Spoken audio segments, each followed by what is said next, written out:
waxaa maanta nagu soo booqday Ambassador Kate Garowe iyada iyo wafdi la socday waan ku faraxsanahay runtii safarkeedu ugu horeeyay Garowe ku timaado fursad ayay noo ahayd iyada iyo wafdigeeda inaan ka wada sheekeysano dhammaan xaaladaha dalka gaar ahaan Puntland iyo guud ahaan Soomaaliya intaba runtii wada hadallo aad u wanaagsan oo dhinacyo badan taabanay ay ahayd oo lana yeelan doonto qaybaha kale ee Puntland kamida sida guddiga doorashooyinka iyo axsaabta ururada siyaasadda iyo guud ahaan horumarka ka socda dhinaca Puntland ee dhinaca horumarka developmentiga iyo arrimaha siyaasadda iyo dimuqraasiyadda iyo guud ahaan doorashooyinka Soomaaliya iyo sidii UK waxaan kaloo uga mahadcelinay qorshayaashii ballaarnaa ee muddada dheer ee ka caawinaysay Puntland iyadoo ay soo mareysay hay'adaha kaleeto ee ka howlgala halka iyo qaybaha iyada runtii muhiimka u ah sida waxbarashada iyo caafimaadka iyo dhinaca dimuqraasiyadda waan uga mahadcelinaynaa safarkeedaas waan rajaynaynaa inay safarada dambe ay ku soo noqon doonaan waxyaabo badan oo u ah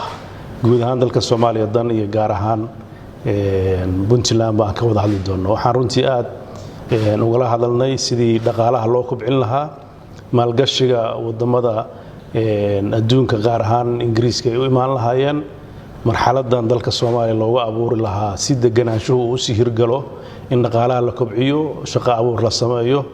deganaanshaha iyo nabadgelyada aan ka shaqeyno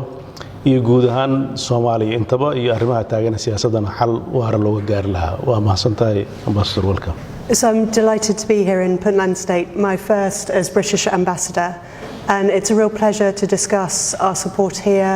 the progress towards elections in Puntland, and to meet the Transitional Puntland Election Committee. I really want to congratulate the Puntland State Government and TPEC on the strong progress that has been made with the UK and international community support and their commitments here to holding direct elections. I think the upcoming local elections here in Puntland are of historic significance, and if completed successfully, they'll demonstrate that one person, one vote elections are possible in Somalia. And the pace of voter registration indicates that people have a desire to have a more direct say in the selection of individuals and associations that represent them. So I'm very excited to see the outcome of the first phase of local elections in just 4 weeks. I also want to welcome the completion of the upper house elections,